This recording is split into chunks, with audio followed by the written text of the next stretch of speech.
औज़ुबिल्लाहि मिनश्शैत्वानिर्रजीम बिस्मिल्लाहिर्रहमानिर्रहीम अल्हम्दुलिल्लाहि रब्बिल आलमीन अस्सलातु वस्सलामु अला अशरफिल अव्वलीन वल आखिरीन व सय्यदिल मुरसलीन व ख़ातमन नबिय्यीन अबिल क़ासिम मुहम्मद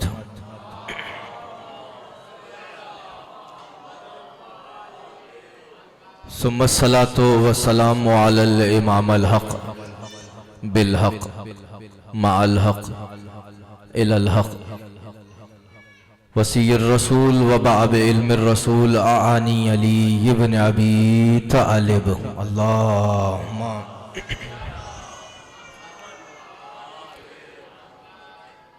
व अहले बैत तय्यबीन अत्ताहिरीन अल मासूमीन अम्मा बाद फ़क़द क़ाल अल्लाह अज़्ज़ व जल फ़ी किताबिल मजीद बिस्मिल्लाहिर्रहमानिर्रहीम इन्ना अतैनाकल कौसर।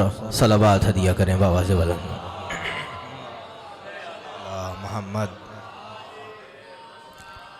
परवरदिगार का लाख एहसान है, उस खुदाए बुजुर्ग व बरतर का करम है, उस परवरदिगार का तशक्कुर है, उसके शुक्र में इजाफ़ा है, उसकी अबदियत में इजाफ़ा है कि अल्लाह ने एक मर्तबा फिर फ़र्श अज़ाए ज़हरा नसीब किया। मैं इल्तिमास करूँगा एक सूरह फ़ातिहा की तमाम शुहदाए मिल्लत जाफ़रिया को शामिल करते हुए। वालिदैन मरहूमीन अख्तर हुसैन जाफ़री, ज़व्वार गदा हुसैन, ज़ौजा अहलिया मरहूमा तौक़ीर हुसैन, अम्मार यासिर जाफ़री, इब्न अख्तर हुसैन जाफ़री, वालिदैन ज़व्वार ख़ादिम हुसैन और अपने अपने मरहूमीन को शामिल करते हुए, शौदाए पारा चिनार को शामिल करते हुए रहमल्लाहु मन क़राअल फ़ातिहा। बिस्मिल्लाहिर्रहमानिर्रहीम अल्हम्दुलिल्लाहि रब्बिल आलमीन अर्रहमानिर्रहीम मालिकि यौमिद्दीन इय्याका नअबुदु व इय्याका नस्तईन इहदिनस सिरातल मुस्तक़ीम सिरातल लज़ीना अनअमता अलैहिम गैरिल मग़दूबि अलैहिम। तमाम मरहूमीन की मग़फ़िरत के लिए, बुलंदी दराजात के लिए, अपनी तौफ़ीक़ात में इज़ाफ़े के लिए एक मरतबा बावाज़े बुलंद सलावत हदिया करें हम मोहम्मद। यकीनन आप एक अच्छी तादाद में मौजूद हैं और सैयदा की ज़ात पर इससे बुलंदतर सलावत हदिया करें। अल्लाहुम्मा सल्लि अला मुहम्मद व आले मुहम्मद। परवरदिगार बानिया ने मजलिस मेरे बुजुर्गवार मोहतरम मुकर्रम अख्तर हुसैन जाफ़री, इनके पिसरान बिरादरान का ये मजलिस करना, दामे दिरहम कदम सुखन, इसमें हिस्सा लेना परवरदिगार अपनी बारगाह में कबूल फरमाए। ज़िक्र है सैयदा का ज़िक्र, ज़िक्र है नबी की बेटी का ज़िक्र, नबी की इकलौती बेटी का ज़िक्र है। तो ज़िक्र कैसा मनाना चाहिए और ज़िक्र को कैसे ज़िक्र के लिए आमादा होना चाहिए, कुछ गुजारिशात होंगी, तमहीदी गुफ्तगू से गुजरूंगा, मेरे साथ हो जाइएगा। अगर आमादा हैं तो मिलकर बाबा से बुलंद सलावत हदिया करें। अल्लाहुम्मा सल्लि अला। परवरदिगार कुरान मजीद में फरमा रहा है इन्ना आतैनाकल कौसर, इन्ना आतैनाकल कौसर, ए मेरे हबीब हम तुम्हें कौसर दे रहे हैं। ए मेरे हबीब हम तुम्हें कौसर अता कर रहे हैं, हम तुम्हें कौसर दे रहे हैं। कुरान करीम में, कुरान मजीद में अल्लाह का तरीक़ेकार यह है कि नबी के मुकद्दस वजूद पर कुछ सूरे ऐसे हैं जो मक्के की सरजमीन पे नाजिल हुए और कुछ सूरे ऐसे हैं जो मदीने की सरजमीन पे नाजिल हुए। तवज्जो है आपकी। कुछ सूरे मक्के की सरजमीन पर, कुछ सूरे मदीने की सरजमीन पर। सूरह कौसर मक्के की सरजमीन पे नाजिल हुआ तो इस सूरे को कहा जाता है ये सूरा मक्की सूरा है। उसके साथ साथ ये वो सूरा कि जिसकी आयतें तमाम कुरान के सूरों के मुकाबले में कम हैं, यानी सबसे मुख्तसर सूरा, सबसे छोटा सूरा, जो अल्लाह ने सबसे मुख्तसर सूरा नाजिल किया है, जो अल्लाह ने सबसे आयात के एतबार से छोटा सूरा नाजिल किया है, ये नाजिल करने के बाद कोई ऐसा है जो इसकी तफसीर को बयान कर सके?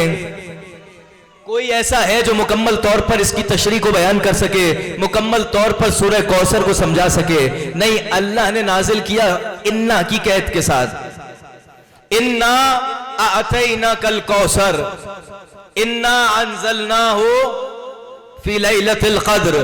जहां इन्ना की कैद आ रही है, वहां अल्लाह जमा का सीगा इस्तेमाल कर रहा है। हमने नाजिल किया, हमने अता किया, हमने दिया, हम भेज रहे हैं। इस मकाम पे फरमा रहा है परवरदिगार, इन्ना अतैना कल कौसर, हमने कौसर अता किया।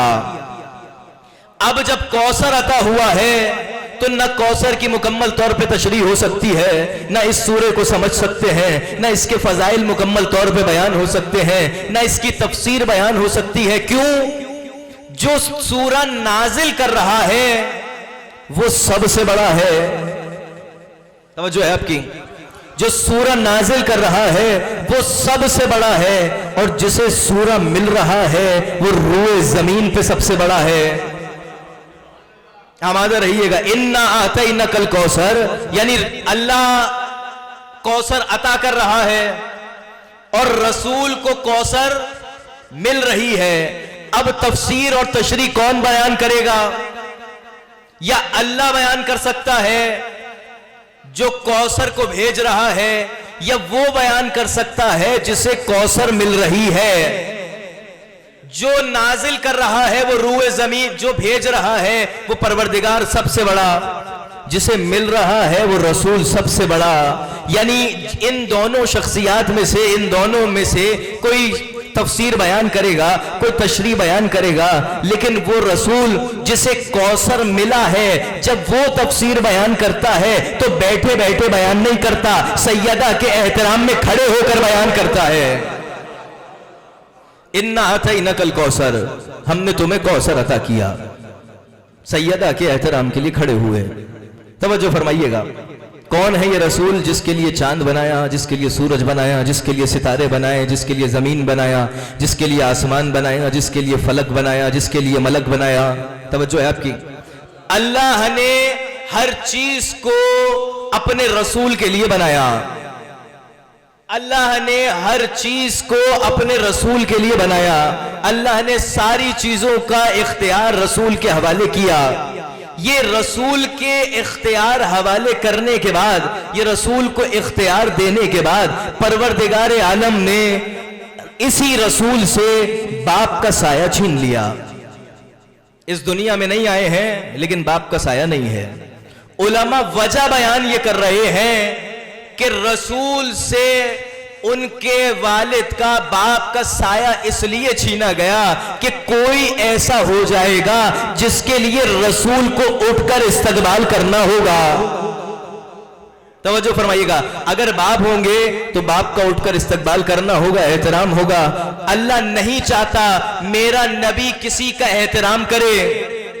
जब चौथे आसमान पे गए हैं ना मेराज के लिए, अंबिया ने एहतराम किया, अंबिया ने एहतराम किया, औसिया ने एहतराम किया, मलाइका ने एहतराम किया। यानी क्या मतलब? जिसका एहतराम सारा आलम करे, जिसका एहतराम, जिसका इस्तकबाल सारा आलम करे, उसे रसूल खुदा कहते हैं। और रसूल खुदा जिसके लिए खड़े हो जाए उसे फातिमा तो ज़हरा कहते हैं। अल्लाहुम्मा सल्ली अला मुहम्मद। तवज्जो फरमाई आपने? रसूल उठकर इस्तकबाल कर रहे हैं। रिवायत आपके हवाले कर रहा हूं। दो तरह से लफ्ज रिवायत में इस्तेमाल हुआ है। कहीं रिवायत में आया है कामा, तवज्जो है आपकी, कहीं आया है दखला, यानी जब सैयदा दाखिल होती थी तो रसूल उठकर इस्तकबाल करते थे, एहतराम करते थे। बारहा सुना है ना, दखला कुल्लमा दखला, जब सैयदा कहीं भी दाखिल हुई रसूल ने उठकर इस्तकबाल किया। एक और रिवायत है कामा, अब वो जो दाखिल हो रही है सैयदा, वो 1 मरतबा दाखिल हो, 7 मरतबा दाखिल हो, 70 मरतबा दाखिल हो, रसूल एहतराम करेंगे। एक ही निशिस्त के अंदर सैयदा 1 मरतबा खड़ी हो, 7 मरतबा खड़ी हो, 70 मरतबा खड़ी हो, रसूल एहतराम करेंगे। तसव्वुर कीजिएगा, अपने जहनों को लेके जाइएगा। एक हुजरे में रसूल अल्लाह मौजूद हैं, सैयदा दाखिल हुई, रसूल ने सैयदा का एहतराम किया और एहतराम करके अपनी बच्ची को अपनी जगह बिठाया, शहजादी को अपनी जगह बिठाया। किसी आलिम से, किसी जाकिर से, किसी किताब में उलमा से, बुजुर्गान से कहीं आपने ये सुना कि रसूल खुदा नबी मुकर्रम अली का भी ऐसे ही एहतराम करते हो, मौला का भी ऐसे एहतराम करते हो? कहीं आपने रिवायत में पढ़ा कि कहीं नहीं मिलेगा कि अली आते हो और रसूल अल्लाह उठ खड़े होते हो। क्यों? अल्लाह ने ये तखस्सुस, ये खुसूसियत जनाब सैयदा के साथ रख दी। तवज्जो फरमाई आपने, जनाब सैयदा के साथ खुसूसियत रख दी। अब उसी हुजरे में रसूल मौजूद हैं, उसी हुजरे में सैयदा मौजूद हैं कि उस हुजरे के अंदर अली दाखिल हुए। तवज्जो फरमाइएगा, अब जब अली का दाखिल होना है तो जैसे ही अली दाखिल हुए तो सैयदा अली के एहतराम के लिए खड़ी हो गई। जब सैयदा, क्यों शौहर के एहतराम के लिए खड़ी हुई? जब सैयदा खड़ी हो गई, कामा, जब कभी सैयदा खड़ी होंगी नबी खड़े हो जाएंगे, नबी एहतराम के लिए बुलंद हो गए। अब आपके जहनों में आ गया ना, इस हुजरे के अंदर कौन कौन है? अली इस हुजरे में है, फातिमा इस हुजरे में है, रसूल अल्लाह इस हुजरे में है। अल्लाह ने सारी अजमतें सैयदा के हवाले की, अल्लाह ने सारा निजाम सैयदा के हवाले किया। इस्मत इनके घर में, विलायत इनके घर में, खिलाफत इनके घर में, अल्लाह ने सारी अजमतें दे दी। तवज्जो है आपकी? अब यही हुजरा है, तसव्वुर लेके जाइएगा, अपना जहन लेके जाइएगा, यही हुजरा है, अली मौजूद हैं, सैयदा मौजूद हैं, रसूल अल्लाह मौजूद हैं कि इसी हुजरे के अंदर अबू तालिब दाखिल हुए। अबू तालिब का दाखिल होना है कि अली बाप के एहतराम में खड़े हुए, सैयदा शौहर के एहतराम में खड़ी हुई, रसूल अल्लाह बेटी के एहतराम में खड़े हुए। तुम अबू तालिब को काफिर कहते हो? अबू तालिब तो वो है जिसके लिए नबूवत खड़ी हो जाए, जिसके लिए इमामत खड़ी हो जाए, जिसके लिए इस्मत खड़ी हो जाए, हम उसे अबू तालिब कहते हैं।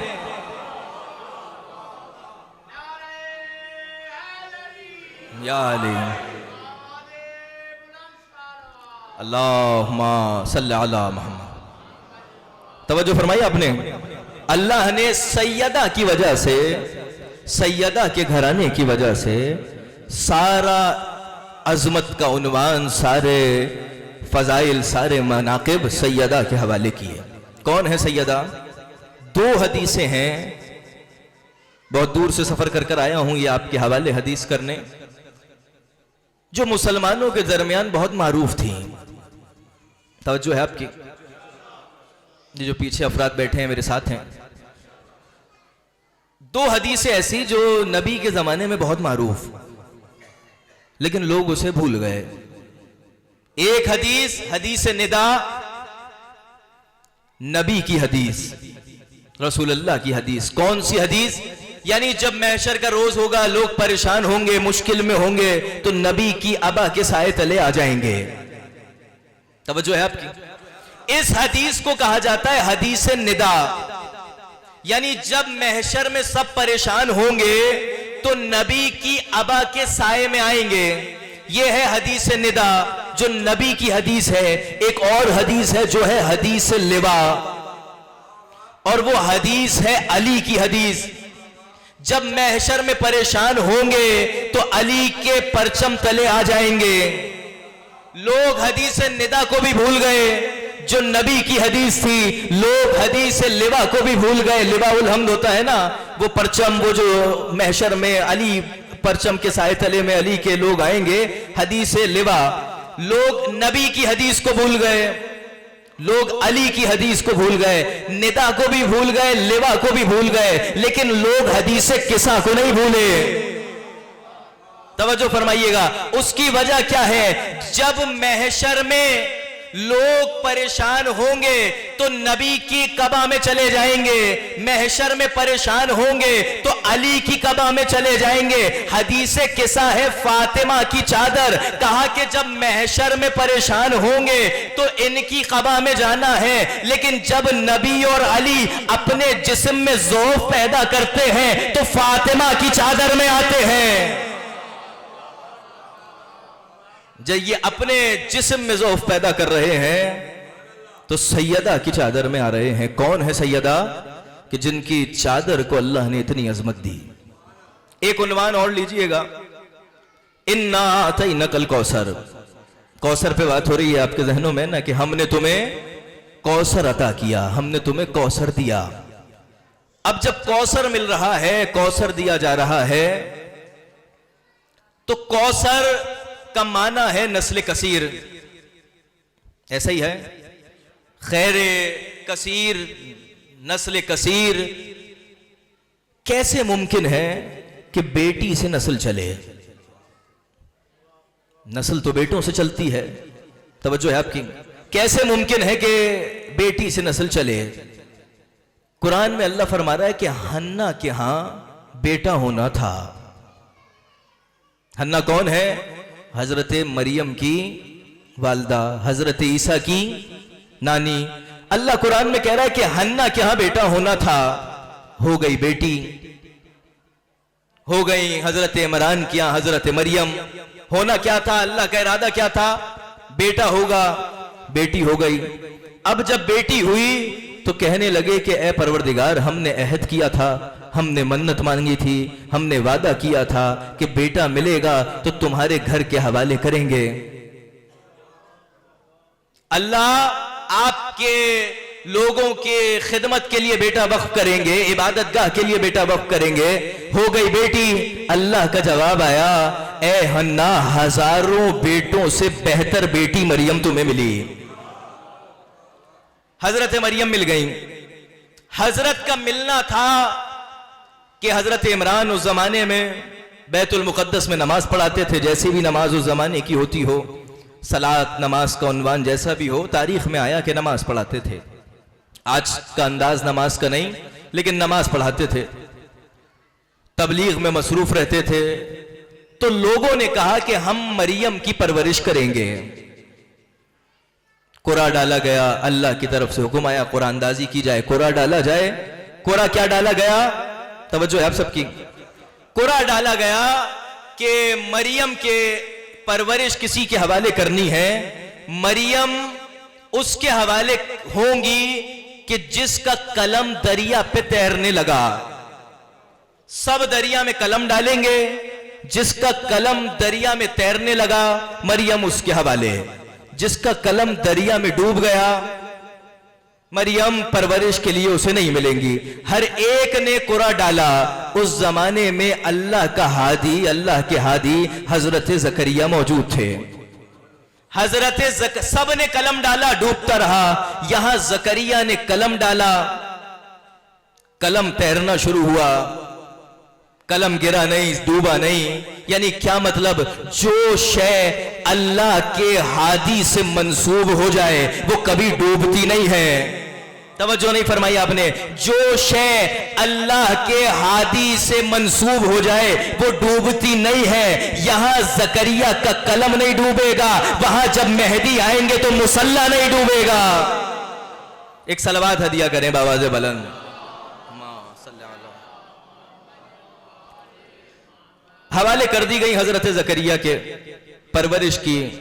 बुजुर्गान सब तशरीफ फरमा है, इनसे सवाल करें मेरे जो हमसिन साथी हैं। जकरिया के हवाले जब हो गई और जकरिया को मिल गई तो कहीं तारीख में ऐसा आया कि हजरत मरियम ने ग़िज़ा भी, खाना भी ज़करिया के घर खाया हो। तवज्जो है आपकी? ज़करिया के घर खाना खाया हो का नहीं, तारीख में मिलता है जब कभी भूख लगती थी ये दरख्त को हिलाती थी, खोर में गिरते थे, खजूर गिरती थी, अल्लाह की जानिब से फरिश्ते खाना लेकर आते थे। का ये कहीं नहीं देखा, कहीं तारीख में नहीं आया कि ज़करिया के घर हजरत मरियम ग़िज़ा तनावुल करती हूं, खाना खाती हूं। इसकी वजह क्या है? ज़करिया तो मासूम है, ज़ौजा मासूमा नहीं है। अल्लाह नहीं चाहता कि मेरी पाक बीबी मरियम किसी गैर मासूम के हाथ से खाए। तवज्जो नहीं फरमाई आपने? अल्लाह नहीं चाहता कि मरियम किसी गैर मासूम के हाथ से खाए। ऐ परवरदिगार, जरा हम सलाम तो करें अबू तालिब को, जिसको अपना सबसे बड़ा रसूल हवाले भी किया, वो रसूल को अपने हाथों से खिला भी रहा है, पाल भी रहा है। खिला भी रहे हैं, पाल भी रहे हैं। दौर गुजरता रहा। आपके जहनों में ये बात रहनी चाहिए, ये जुमला रहना चाहिए कि फातिमा उन्वाने नस्ल कसीर कैसे हैं। दौर गुजरा, हजरत मरियम का एक ऐसा वक्त आया कि जिब्राइल ने आके सदा दी कि ए मरियम, तुम्हारे यहां बेटा होगा। फरमाने लगी मैं पाक दामना हूं, मैं ज़ने बद नहीं हूं। का अल्लाह का इरादा यह है, तवज्जो फरमाइएगा, अल्लाह का इरादा यह है कि हन्ना के यहां बेटा होना था, वहां बेटा नहीं हुआ, तुम पैदा हुई तो अब तुम्हारे यहां बेटा होगा। इमरान के यहां बेटा होना था, बेटा कहलाएगा तुम्हारा, बेटा पुकारा जाएगा इमरान का। हजरत ईसा इस दुनिया में आए।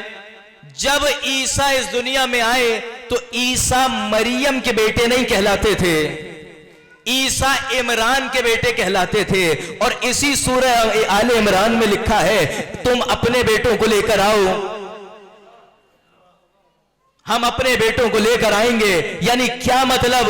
वहां जब ईसा चल रहे थे तो मरियम का बेटा इमरान का बेटा कहला रहा था। यहां जब नबी चल रहे थे, नतीजा यह निकलता है कि मरियम का बेटा जब इमरान का बेटा हो सकता है तो फातिमा का बेटा, फातिमा के बेटे नबी के बेटे क्यों नहीं हो सकते? ये हसनैन नबी के बेटे हैं जिन्हें अपना फर्जंद कहा नबी ने। ये हसन, ये हुसैन मेरे फर्जंद हैं।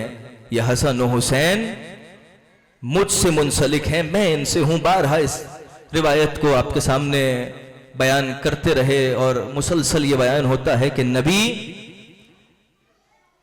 वो कि जिन्होंने हसन को अपना बेटा कहा, हुसैन को अपना बेटा कहा। तवज्जो फरमाइएगा, इन्ना आतैनकल कौसर, हमने तुम्हें कौसर दी। अल्लाह का कुरान में एक काम है, एक किरदार है, एक सुन्नत है, एक तरीकेकार है। अल्लाह कुरान में तकरार करता है, अल्हम्दुलिल्लाह रब्बिल आलमीन। जाके देखिएगा रब कुरान में कितनी मर्तबा आया है, आलमीन कुरान में कितनी मर्तबा आया है। फबे अय्य अला रब्बिकुमा तुकज़्ज़िबान, ये आयत 30 से ज़ायद मर्तबा सूरह रहमान में आई है। ऐसा ही है ना? इतनी मर्तबा। यानी अल्लाह का काम क्या है? अल्लाह जब अपने किताब में सूरे का नुज़ूल कर रहा है तो नाजिल करते हुए तकरार करता है, बार बार एक ही लफ्ज को लाता है, बार बार एक ही लफ्ज को लाता है। लेकिन जब अल्लाह ने सूरह कौसर का नुज़ूल किया तो इतना मुख्तसर 3 आयतों पे मुश्तमिल सूरा है, इसमें 5 अल्फाज ऐसे हैं जो पूरे कुरान में कहीं नहीं। आतैना पूरे कुरान में कहीं नहीं, शानिया का पूरे कुरान में कहीं नहीं, वनहर पूरे कुरान में कहीं नहीं, अबतर पूरे कुरान में कहीं नहीं, कौसर पूरे कुरान में कहीं नहीं। यानी क्या मतलब? परवरदिगार समझाना यह चाह रहा है, जो मैं फातिमा को अता करता हूं किसी और को अता नहीं करता, जो मैं फातिमा को देता हूं। पूरे कुरान में तवज्जो फरमाइएगा, पूरे कुरान में अल्लाह ने कौसर एक मर्तबा इस्तेमाल किया जो अपने नबी के हवाले कर दिया। यानी परवरदिगार ये बताना चाह रहा है कौसर भी एक है और फातिमा भी एक है। नबी की बेटी एक दी गई है, 4 नहीं दी गई। एक नबी की बेटी, हर एक की ख्वाहिश है, हर एक का दिल है कि बड़े घराने में शादी हो जाए। ऐसा ही है, हर एक ख्वाहिश रखता है कि बड़े घर में शादी हो जाए, बड़े बाप की बेटी से शादी हो जाए। नबी से बड़ा कौन? नबी से बड़ा तो कोई नहीं है ना। हर एक चाह रहा है कि नबी के घर रिश्ता लेकर चले जाएं। तवज्जो फरमाइएगा, हर एक की ख्वाहिश है नबी के घर रिश्ता ले जाएं। पहुंचे, या रसूल अल्लाह, रिश्ते की खातिर आए हैं। दूसरा शख्स गया, या नबी अल्लाह, इज़्दिवाज की खातिर आए हैं। तीसरा शख्स गया। मुख्तलिफ लोग जाते रहे। जब लोग जाते रहे तो रसूल अल्लाह एक जुमला फरमाते थे, फातिमा की शादी का इख्तियार मेरे पास नहीं है। तवज्जो नहीं फरमाई आपने। फातिमा की शादी का इख्तियार मेरे पास नहीं है। ये वो कह रहा है जिसके हाथ में सूरज का इख्तियार है, जिसके हाथ में सितारे का इख्तियार है। ये चाहे तो अपने हाथ से चांद के 2 टुकड़े कर दे। जिसके हाथ में मलक का इख्तियार है, फलक का इख्तियार है। यानी क्या मतलब? ये वो कह रहा है जो मुख्तारे कुल है। ऐसा ही है ना। परवरदिगार दुनिया में गरीब से गरीब बाप के पास किसी शय का इख्तियार हो ना हो, अपनी बेटी की शादी का इख्तियार होता है। और आप वो कि जिसके पास सारी दुनिया का इख्तियार है, फिर क्या वजह है नबी? फातिमा के शादी का इख्तियार आपके पास नहीं है। परवरदिगार, ये क्या माजरा है? ये क्या तरीकेकार है? ए रसूल अल्लाह, ये क्या उन्वान है? रसूल अल्लाह फरमाना ये चाह रहे हैं कि मैं जो ये कह रहा हूं कि अली के अलावा फातिमा का कोई कुफ नहीं है, फातिमा के पास अली के अलावा कोई कुफ नहीं है, इसका मतलब सिर्फ इतना सा है, इसे समझो, इसे जानो कि फातिमा की अजमत क्या है, फातिमा की बुलंदी क्या है, फातिमा का मयार क्या है। परवरदिगार ने फातिमा को आम मुसलमान औरत नहीं बनाया। अगर आम मुसलमान औरत होती, तवज्जो फरमाइएगा, आम मुसलमान औरत होती तो रसूल किसी भी आम मुसलमान से शादी कर देते। सैयदा आम मुसलमान नहीं है, सैयदा है मासूमा, और मासूमा की शादी मासूम से होगी। और रसूल अल्लाह फरमा रहे हैं, मैं रसूल हूं, रसूल, मैं मुसलमान बनाता हूं, मासूम नहीं बनाता। जो मासूम बनाता है परवरदिगार, उसने सैयदा की शादी की जिम्मेदारी ली, सैयदा की इज़्दिवाज की जिम्मेदारी ली। और कैसी जिम्मेदारी ली कि ऐसे घर में शादी की जब तक सैयदा अपने घर में थी, सारे मौजूजात हो रहे थे, सब कुछ अता हो रहा था, सब मिल रहा था। जब तक सैयदा अपने घर में, रसूल अल्लाह के घर में थी, तो आसमान से खाना आता था। जब अली के घर पहुंची तो आसमान पे खाना जाने लगा। तवज्जो फरमाई आपने। इमामत देखिएगा। अब आपने इस्मत और फातिमा को सुन लिया है, इमामत देखिएगा। अल्लामा हिल्ली ने इमामत की तारीफ की। तवज्जो है आप सबकी।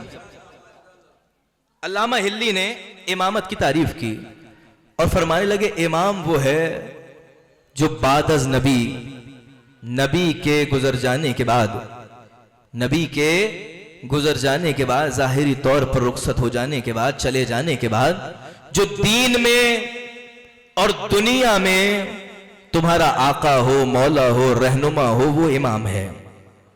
इमामत की तारीफ पहुंची, सब तक इमामत की तारीफ पहुंची। इमामत कौन? इमामत क्या है? नबी के जाने के बाद, नबी के रुखसत हो जाने के बाद, बादज नबी, जो दीन में दुनिया में तुम्हारा आका हो, मौला हो, रहनुमा हो, वो इमाम है। दीन का लफ्ज इस्तेमाल हुआ, दुनिया का लफ्ज इस्तेमाल हुआ। अब दीन कहां तक है और दुनिया कहां तक है?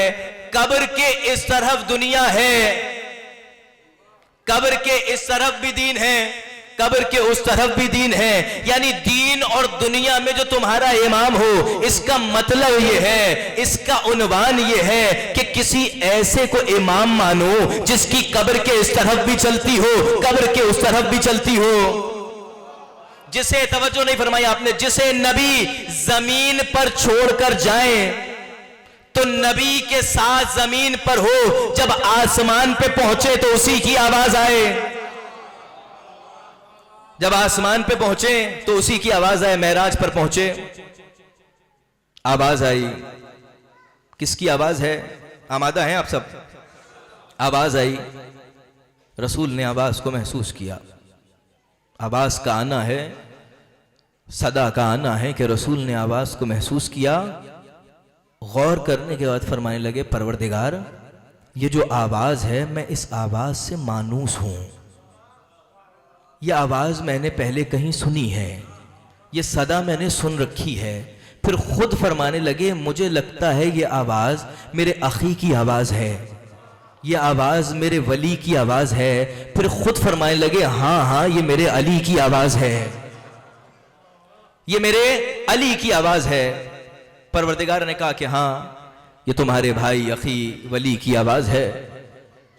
रसूल ने सवाल किया, 5 किताबें मेरे पास मौजूद हैं, अगर किसी को हवाला चाहिए हो तो मीसम भाई को मैं भेज दूंगा, वो जरूर इस्तेफादा करे। रिवायत में आया, नबी ने मेराज के वक्त सवाल किया, ए परवरदिगार, अली ही के लहजे में कलाम क्यों? भाई किसी और के लहजे में कलाम होता, परवरदिगार तो खालिक है ना। सब इजहार करें, परवरदिगार खालिक है ना, परवरदिगार मालिक है ना, परवरदिगार राज़िक है ना। परवरदिगार चाहता नई आवाज खल्क कर लेता। ये परवरदिगार जो मूसा को कलीमुल्लाह कह रहा है, मूसा के लहजे में कलाम क्यों नहीं हो रहा? जो ईसा को रूहुल्लाह कह रहा है, तो ईसा के लहजे में कलाम क्यों नहीं हो रहा? जो इब्राहिम को खलीलुल्लाह कह रहा है, उनके लहजे में कलाम क्यों नहीं हो रहा? परवरदिगार ने जवाब दिया, ए मेरे हबीब, मैंने सबसे पहले अपनी जानिब देखा। जब मैंने अपनी तरफ देखा, मैंने अपनी जानिब देखा, तो मेरे पास सबसे ज्यादा मोहब्बत ए मेरे हबीब तेरे लिए थी। तवज्जो फरमाइएगा, अब तुझसे ए मेरे हबीब तेरे लहजे में तो कलाम नहीं हो सकता। जब अपनी जानिब देखा तो सबसे ज्यादा मोहब्बत तेरे लिए, तुझसे तेरे लहजे में तो कलाम नहीं हो सकता। फिर ए मेरे हबीब, ए मेरे नबी, मैंने तेरे दिल को देखा तो तेरे दिल में सबसे ज्यादा अली की मोहब्बत, मैंने इस वजह से अली के लहजे में कलाम किया। तवज्जो फरमा ली आपने। ये जो मेराज होती है, ये जो नबी का जाना होता है, ये क्या है? ये मेराज, ये नबी का जाना, पूरा दीन, पूरा इस्लाम, यकीनन तुल्लाब उलमा मौजूद है, पूरा दीन इसी सरजमीन मक्का मदीना पे नाजिल हुआ ना। सरजमीन मक्का मदीना पे आया, नुज़ूल कुरान हुआ, नुज़ूल वही हुई, सारे अहकाम, सारी चीजें, हर एक शरीयत की बात, हर एक वहदानियत की बात, हर एक नबूवत, रिसालत, कयामत की बात, इमामत की बात इसी जमीन पे बताई गई। तो ये मेराज क्या है? तवज्जो है आपकी? ये मेराज क्या है? ये मेराज नबी और अल्लाह के दरमियान प्राइवेट मीटिंग है। ये मेराज नबी और अल्लाह के दरमियान अलहदा गुफ्तगू है, अलहदा निशिस है, निजी महफिल है, इस वजह से वहां बुलाया जा रहा है। वगरना तो सारी बात इस जमीन पर हो गई, सारी बात, सारा पैगाम इस जमीन पर पहुंचा दिया गया। लेकिन वहां जाकर भी अली के लहजे में कलाम, अली के लहजे में बात, परवरदिगार समझाना यह चाह रहा है, बताना यह चाह रहा है, जब मेरी और मेरे नबी की अलहदा गुफ्तगू, जब मेरी और मेरे नबी की प्राइवेट मीटिंग, जब मेरे और मेरे नबी की निजी महफिल बगैर अली के मुकम्मल नहीं है, तो तुम्हारी जिंदगी बगैर अली के कैसे मुकम्मल? तुम्हारी जिंदगी बगैर अली के कैसे मुकम्मल हो सकती है? कौन अली कि जिसे शजर तैयबा कहा गया? कौन अली जिसे ऐसा शजरा करार दिया गया कि जिससे नस्ल फातिमा चलेगी। और कौन फातिमा? जिसे कौसर कहा गया। फातिमा वो कि जो नबी को अता हुई, नबी को मिली। अब जब सैयदा नबी को मिल गई, नबी को अता हो गई और नबी के पास सैयदा आ चुकी हैं, सैयदा मिल चुकी हैं, तो कौसर जो सैयदा हैं उसका मकसद क्या है, उन्वान क्या है? का कौसर देने का मतलब यह है, अल्लाह, तवज्जो फरमाइएगा जुमले पे, अल्लाह नहीं चाहता कि फातिमा के अलावा कोई और दरवाजा हो। अल्लाह नहीं चाहता कि फातिमा के चाहने वाले दर दर पर जाएं, सिर्फ एक दरे फातिमा पे आ जाएं। कौसर वो मकाम, इज्जत चाहिए, दौलत चाहिए, शोहरत चाहिए, इल्म चाहिए, जो शय चाहिए, सैयदा के दरवाजे पर आ जाओ।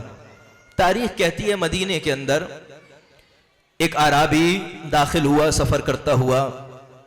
जैसे ही मदीने में दाखिल हुआ का रसूल अल्लाह के पास जाना है, रसूल के पास पहुंचा, असहाब का गिर्द सवाल किया, रसूल अल्लाह सफर कर कर आया हूं, क्या ख्वाहिश है? का सबसे पहले ख्वाहिश यह है कि ग़िज़ा खाऊं, खाना खाऊं। एक तवील सफर तय किया है। नबी ने अपने एक एक सहाबी को कहा, सब अपने घरों में देख कर आए और खाना लेकर आए। एक एक सहाबी जाता रहा, वापस आता रहा कि हमारे यहाँ खाना तमाम हो चुका है, बहुत ज्यादा वक्त हो चुका है, खाना खत्म हो चुका है। अब इस मकाम पर जब सब के यहां खाना नहीं मौजूद, ग़ज़ा नहीं मौजूद, उस मकाम पर आने के बाद नबी ने कहा, सलमान अब उस दरवाजे पे जाओ जिससे कोई खाली पलट कर नहीं आता। उधर जाओ जहां से कोई खाली नहीं आता। तवज्जो फरमा ली आपने। सलमान ने मोहम्मदी को, सलमान फारसी को यह चाहिए था ना, नबी से सवाल करते, नबी कौन सा घर है, कौन सा दरवाजा है, कहां जाऊंगा? सलमान ने नहीं पूछा, सैयदा के घर का रुख किया और सलमान ने चलना शुरू किया। मसाइब की मंजिल में नहीं हूं, एक जुमला सुनिएगा। जैसे ही पहुंचे, दक्कुल बाब किया, सैयदा की आवाज आई, कौन? का सलमान, नबी ने भेजा है, एक मुसाफिर है, उसे खाना देना है। सैयदा फरमाने लगी, 3 दिन गुजर गए, हसनैन ने कुछ नहीं खाया। 3 रोज गुजर गए, ये वापस जाने लगे। कहां जा रहे हैं? का आपने फरमा दिया ग़िज़ा मौजूद नहीं है। का ए चचा, आपको नहीं मालूम ये वो दरवाजा है जिससे कोई खाली नहीं जाता। सैयदा गई, अपनी चादर को ला के दिया कि फला यहूदी के पास चले जाएं। यहूदी के पास चादर पहुंची सैयदा की, चादर का पहुंचना था, उसने चादर को देखना शुरू किया। अब जब चादर को देखा तो जगह जगह से पेबंद लगी हुई चादर। तो किसकी चादर है? का नबी की बेटी की चादर, यानी शहजादी की चादर। नबी कौन? उस यहूदी के दिमाग में, जहन में तो यह है ना कि बादशाह वक्त है, ऐसा इंसान जो सबसे बड़ा इंसान है, उसकी बेटी की चादर है। जब उसकी बेटी की चादर होगी तो कैसी चादर होगी? हीरे जवाहिरात की चादर होगी। ये चादर पेबंद लगी हुई। जानते हैं, फजाइल का जुमला है, सुनिएगा। सैयदा उस बीबी को कहा जाता है जिसकी चादर यहूदी को मुसलमान कर दे, जिसकी चादर मुसलमान कर दे। नाने जौन खोरमा रोटी हवाले किया, गए, जाकर उसे सैराब किया। अब वो अकेला नहीं गया, यहूदी हजरत सलमान के साथ है। नबी की बारगाह में पहुंचे कि सैयदा की चादर की वजह से ये मुसलमान हो गया। ए सैयदा, आपका बड़ा करम, आपकी चादर का एहतराम, आपकी चादर इतनी मुतबर्रिक कि वो चादर जब यहूदी के पास जा रही है तो वो मुसलमान हो रहा है। लेकिन सैयदा, जरा शाम में आइए, एक बीबी है जो हर मोड़ पर चादर मांग रही है। आपकी आवाजें बुलंद हो गईं। रोने के दिन आ रहे हैं, सैयदा के दिन आ रहे हैं, हसनैन यतीम हो रहे हैं, इमाम हसन पे बड़ा मुश्किल वक्त आ रहा है। एक सवाल अपने जहनों में रखिएगा, कभी इस पे सोचिएगा, घर जाकर सोचिएगा। सैयदा शहजादी चंद दरख्तों की खातिर दरबार गई थी। सैयदा चंद दरख्त की खातिर दरबार गई थी। बहुत बड़ी जागीर थी, फिदक मान लेते हैं तो क्या फिदक की खातिर, फदक की खातिर सैयदा दरबार गई थी? नहीं, सैयदा जागीर की खातिर नहीं गई, सैयदा अली की विलायत की खातिर गई। सैयदा अली के हक की खातिर गई। तसव्वुर करें जरा, आपके इस इमाम बारगाह का जो दरवाजा है वो दरवाजा दूर है, सैयदा का घर दरबार से नजदीक था। यही आया था ना रिवायतों में कि सारे दरवाजे बंद कर दिए जाएं, एक दरवाजा खोल दिया जाए जो अली व बतूल का दरवाजा है। तारीख बयान ये कर रही है, गिरिए के लिए, रोने के लिए, सैयदा को रोने के लिए ये जुमला बहुत है, काफी है। तारीख बयान ये कर रही है, जब सैयदा अपने घर से चली तो सैयदा जवानी के आलम में थी। जब दरबार से सैयदा पलट कर आई है तो सैयदा पे ज़ईफी आ गई। खुदा कोई गम न दे सिवाय जनाब सैयदा के।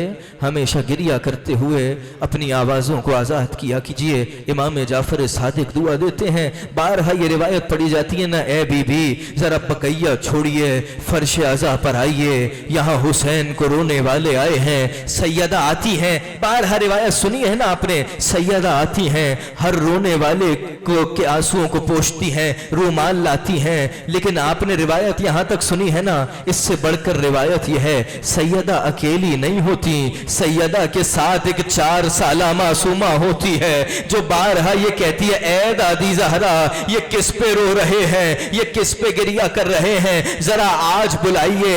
ए इमाम हुसैन, हम आपकी माँ को रो रहे हैं, ए इमाम हसन, हम आपकी माँ को रो रहे हैं, जरा आइए, हमसे अपनी माँ का पुरसा लीजिए। जरा तसव्वुर कीजिएगा, मेरी माएँ बहनें तशरीफ फरमा हैं, जरा तसव्वुर कीजिएगा अपने घर के अंदर कोई मरीज हो जाए और मरीज भी माँ हो, जब वो मरीज हो जाए, वो मरीजा हो जाए, एकदम से उसकी तबीयत में बेहतरी आने लगे, उसकी तबीयत बेहतर होने लगे तो बच्चे तड़प जाते हैं, पड़ोसियों को बताना शुरू करते हैं, रिश्तेदारों को बताना शुरू करते हैं, हर एक को खबर करते हैं हमारी माँ बेहतर होने वाली है। जरा सुनेंगे आज़ादारों, अली ने घर में कदम रखा, क्या देखा, हसन मुस्कुरा रहे हैं, हुसैन मुस्कुरा रहे हैं। जब हसन हुसैन को मुस्कुराते हुए देखा तो कहा, ए हसन हुसैन, ए जवानाने अहले जन्नत, तुम्हारी मां मरीजा है और तुम मुस्कुरा रहे हो। सुनेंगे आज़ादारों, एक कदम को हसन ने थामा,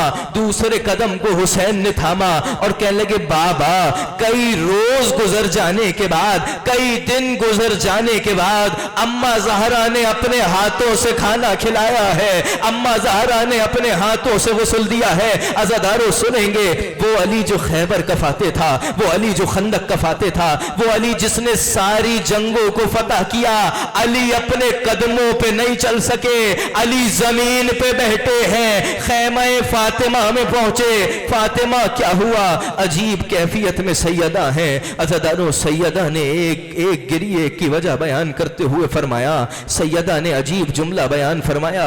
सैयदा फरमाती हैं, ए अबुल हसन, ए मेरे शौहर, ए अली इब्ने अबी तालिब, अगर मुझसे कोई गलती हो गई हो, अगर मुझसे कोई कोताही हो गई हो तो मुझे माफ कीजिएगा। मौला ने सैयदा का हाथ अपने हाथों में लिया, अली ने सैयदा का हाथ अपने हाथ में लेना था। सैयदा ने वसीयतें करना शुरू की, बड़ी अजीब सैयदा ने पहली वसीयत की। सुनेंगे आज़ादारों, क्या वसीयत की सैयदा ने? सैयदा फरमाने लगी, ए अली, जब मैं दुनिया से रुखसत हो जाऊं तो इस बात का ख्याल करना कि मेरे चले जाने के बाद कोई मेरी बेटी ज़ैनब से, कोई मेरी बेटी उम्मे कुलसूम से, कोई मेरी बेटी ज़ैनब से, कोई उम्मे कुलसूम से बुलंद आवाज से बात ना करे। मैं कहूंगा, बीबी ये मदीना है, काश शाम के बाजार में होती ज़ैनब को बागी। खुदा आपकी आवाज़ों पर रहमत करे, अपनी आवाज़ों को आज़ाद कीजिएगा, यही हक है सैयदा पे गिरिया करने का। सुनेंगे अज़ादारों, इमाम हसन से सवाल हुआ, मौला कौन सी बड़ी मुसीबत गुजरी? इमाम ने सारे मसाइब बयान किए, बहुत मुसीबतें मुझ पर गुजरी, लेकिन एक मुसीबत ऐसी है जो मैं भूलना चाहूँ भी तो नहीं भूल पाता। मौला कौन सी मुसीबत है? फरमाने लगे, मैं कम सिन था, मैं छोटा था, मेरी उम्र कम थी, मैं मदीने की एक गली से गुजर रहा था, मैं अकेला नहीं था, मेरे साथ मेरी मां सैयदा थी, मेरे सामने एक जालिम ने मेरी मां पे हाथ उठाया, ये मेरे सबसे बड़े मसाइब। अजरुकुम अल्लाह, यही हक है गिरिया करने का। अज़ादारों सुनेंगे, अजीब कैफियत से मौला घर में दाखिल हुए, गुस्ल देने के लिए दाखिल हुए, बच्चों से फरमाने लगे, बच्चों जब तुम्हारा गिरिया करने का दिल चाहे, जब तुम्हारा रोने का दिल चाहे और तुम्हारा दिल चाहे कि अपनी माँ पे गिरिया करो, ख्याल रखना कि मदीने वालों को खबर ना हो जाए, मदीने वालों को पता नहीं चल जाए कि सैयदा रुखसत हो गई हैं। ऐसा करना, जब ज्यादा गिरिए का दिल चाहे अपनी आस्तीनों को लेना और अपने मुंह में रख लेना, इससे तुम्हारी आवाज कम हो जाएगी। सुनेंगे अज़ादारों, ये कह के मौला चले हैं, अब जो गुस्ल करने पहुंचे अली की आवाज बुलंद होने लगी, सलमान पहुंचे, ऐ मेरे मौला अभी बच्चों को रोक रहे थे कि सलमान सैयदा ने नहीं बताया, सैयदा की पसलियां जख्मे। आखिरी वसीयत सुनिएगा, मेरे बाबा ये रिवायत पढ़ते थे, सैयदा ने जब आखिरी वसीयत की, वसीयत करते करते फरमाने लगी, ए अली रात की तारीकी को मेरी कब्र में आना और कुरान की तिलावत करना।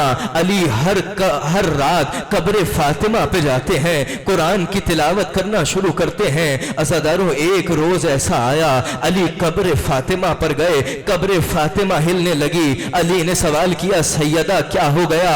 अली से कहा सैयदा ने, ए अली कुरान को रखिए और जरा घर की जानिब जाइए, ए अली कुरान को रखिए और घर की जानिब जाइए। सोते हुए, इस्तिराहत करते हुए, सोते हुए मेरे हुसैन को प्यास लगी है, मुझसे बर्दाश्त नहीं है कि कुछ देर के लिए हुसैन प्यासा रहे। मैं कहूंगा बीबी, मैं कहूंगा मौला काश करबला में होते, यही हुसैन 3 दिन का प्यासा, शिमर का खंजर।